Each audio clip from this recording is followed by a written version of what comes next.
بعضی مردا یه علاقه عجیب به سکس مقعدی دارن و این علاقه براشون همیشگیه. حتی خودشون هم نمیدونن چرا اینقدر براشون هیجان داره. اما شما چی فکر میکنید؟ شما هم تا حالا با این سوال برخورد داشتید که چرا بعضی مردا فقط به رابطه معمولی اکتفا نمیکنن و اونجور هیجان رو دنبال میکنن؟ امروز میخواییم به این سوال برای همیشه جواب بدیم که مردا از چه چیزایی لذت میبرن و چرا بعضیا اونقدر عاشق سکس مقعدی هستن. هدف من از ساخت این ویدیو تبلیغ سکس مقعدی نیست، بلکه بررسی این رفتار از دیدگاه روانشناسیه و همینطور سوال یکی از دوستانمون بود که پرسیده بودن. سلام، مریم امیدیفر هستم، یک روانشناس. ممنونم که کنارمون هستی و به زندگیت اهمیت میدی. شما اینجایی تا جواب سوالتون رو بگیرید، پس چند دقیقه‌ای همراه من باش. اول باید بدونیم که میل جنسی مردان یه چیز کاملا پیچیده است و همیشه یک فرمول ساده رو نداره. بعضی مردا اونجور رابطه رو دوست دارن چون مغزشون با تجربه‌های جدید و تحریک‌های متفاوت واکنش نشون میده. این موضوع رو میتونیم با یک مثال روشن کنیم. تصور کن یک مرد همیشه رابطه معمولی داشته، اما یک بار با یک تجربه جدید مثل سکس مقعدی روبرو میشه و یک موج تازه لذت و هیجان رو تجربه میکنه که مغزش نمیتونسته قبلا تصور کنه. همین تجربه باعث میشه دوباره بخواد اون حس رو تجربه کنه و کم کم علاقش به این نوع رابطه شکل میگیره. یه نکته مهم دیگه از دیدگاه روانشناسی اینه که بعضی مردا اونجور رابطه رو دوست دارن چون پشتش یه نوع کنترل و قدرت نهفته است. یعنی وقتی مردی وارد اون نوع رابطه میشه یه حس کنترل بر شرایط رو در رابطه پیدا میکنه و این حس برای بعضی مردا فوق‌العاده هیجان انگیزه. البته این کنترل به معنی سلطه‌گری نیست، بلکه یه تجربه دو طرف است که هر دو طرف میتونن لذت رابطه رو داشته باشن. یه موضوع دیگه هم هست که شاید کمتر کسی بهش فکر کنه. تحریک فیزیکی مقعد پر از اعصاب حساسه و تحریک اون میتونه لذت فیزیکی شدیدی رو ایجاد کنه که برای بعضی مردا جذابه. حتی تحقیقات هم نشون داده که مردانی که تجربه سکس مقعدی دارن گاهی اوقات لذتشون از رابطه معمولی هم بیشتره. این تجربه فیزیکی وقتی با حس هیجان و کنجکاوی ترکیب میشه علاقه مردان به این نوع رابطه رو تقویت میکنه. اما نکته جالب اینجاست که علاقه مردا همیشه یه دلیل صرفا فیزیکی نداره. بعضی وقتا دلیلش روانشناسیه، یعنی میل و تجربه‌ای که متفاوت و غیر معمول هست باعث میشه مغز اونها رو تحریک بکنه و علاقهشون رو به سکس مقعدی بیشتر بکنه. یه خانمی تو مشاوره میگفت شوهرش اول کمی خجالت میکشید، ولی وقتی یک بار تجربه کرد حالا دیگه هر بار پیشنهاد میده. این دقیقاً نشون میده که تجربه جدید میتونه میل رو تقویت بکنه و حتی روابط رو جذابتر بکنه. مطمئن هستم تا اینجای ویدیو کنارمون هستی، پس لطفاً ساب و لایک و زنگوله رو یادت نره. یک پیام قشنگم برام بذار. پیامای شما مثل یک دست دوستیه که میگه ادامه بده، کنارت هستیم.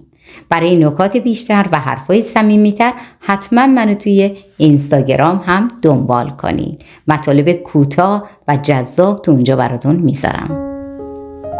یه سوال چالشی هم میتونیم از خودمون بپرسیم اینه: آیا همه مردم میتونن اونجور رابطه رو دوست داشته باشن یا این علاقه محدود به افرادیه که ذهن باز و کنجکاو رو دارن؟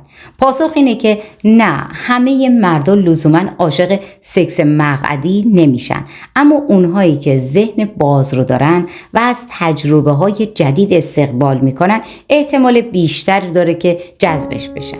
یه نکته کاربردی برای زنها هم اینه که وقتی با مردی روبرو میشن که عاشق سکس مقعدی هست نباید سریع قضاوت کنن.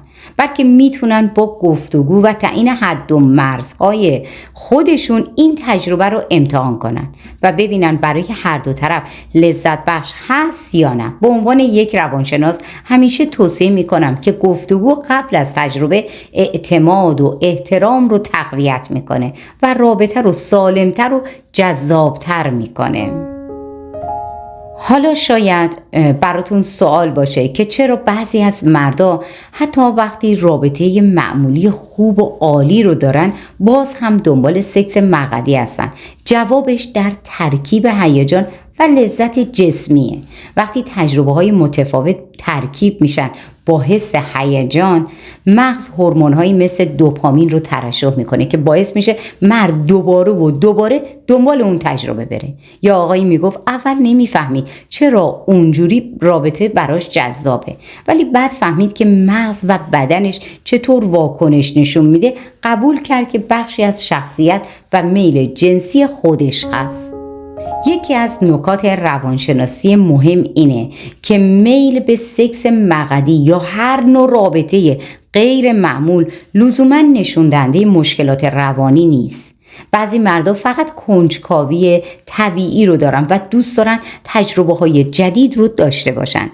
یه مثال ملموس براتون میزنم. یه زوج جوان که همیشه رابطه معمولی داشتن تصمیم گرفتن یه بار سکس مقعدی رو امتحان کنن. نتیجه نه فقط لذت فیزیکی بیشتر شد، بلکه رابطهشون هم صمیمیتر شد و گفتگو درباره تمایلات جنسی هم راحت تر شد بینشون. این دقیقاً نشون میده که تجربه های جدید میتونن روابط رو جذابتر کنن و حتی صمیمیت بین زوجین رو افزایش بدن. بریم یه پیام بازرگانی ببینیم. 3 پلیلیست فوق‌العاده براتون آماده کردم. شناخت زنان، شناخت مردان و درک زن و مرد. تو هر پلیلیست ویدیوهای کاربردی و مفید گذاشتم که میتونید بر حسب نیازتون انتخاب کنید و ببینید و بعد نظرتون رو تو کامنت ها حتما برام بنویسید. یه موضوع دیگه که خیلی‌ها نمیدونن ارتباط روانشناسی با اعتماد به نفس مرده. وقتی مرد تجربه جدیدی رو با شریکش امتحان میکنه و میبینه پذیرفته میشه، حس اعتماد به نفسش بیشتر میشه و این اعتماد به نفس تو رابطه معمولی هم منتقل میشه. یکی از بزرگای روانشناسی به نام اریک فروم هم تأکید میکنه که اعتماد به نفس و پذیرش تمایلات جنسی کلید یک رابطه موفقه.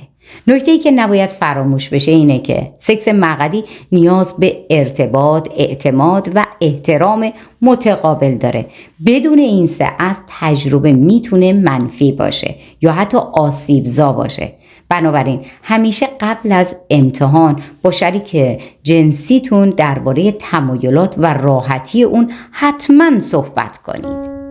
حالا شاید براتون سوال پیش بیاد که آیا علاقه مردا به سکس مقعدی نشون دهنده علاقه کمترشون به رابطه معمولیه؟ جواب کوتاه نه. این علاقه مکمله، نه جایگزین.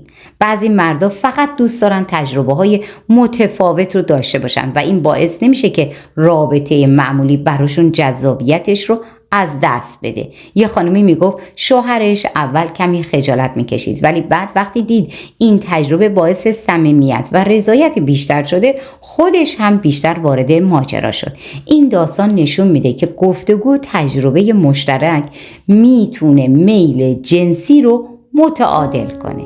یه نکته روانشناسی دیگه، بعضی مردا علاقه به سکس مقعدی دارن چون تحریک جنسی اونجا باعث افزایش لذت کلی میشه و حتی میتونه باعث افزایش طول مدت رابطه بشه. این نکته فیزیکی و روانی با هم ترکیب میشه و تجربه هیجان انگیز رو خلق میکنه. در مجموع علاقه مردا به سکس مقعدی یه ترکیب فیزیکی، روانشناسی، هیجان و تجربه های جدیده. هیچ کدوم از این موارد به تنهایی دلیل نیست. بلکه همه با هم باعث میشه یک مرد به این تجربه علاقه پیدا بکنه. از صحبتمون یه جنبندی داشته باشیم. پس دیدیم که علاقه مرد به سکس مقعدی یک پدیده طبیعی و روانشناسانه است که ترکیبی از هیجان، لذت فیزیکی، کنجکاوی میتونه باشه و با گفتگو و احترام میتونه یه تجربه لذت بخش رو بسازه. حتما پلیلیست های شناخت زنان، شناخت مردان و درک زن و مرد رو ببینید. ساب و زنگوله رو بزنید تا ویدیوهای جدیدم رو از دست ندید. یک پیام قشنگم برام بذارید و در اینستاگرام هم دنبال کنید تا با هم بیشتر در مورد روابط و روانشناسی صحبت کنیم.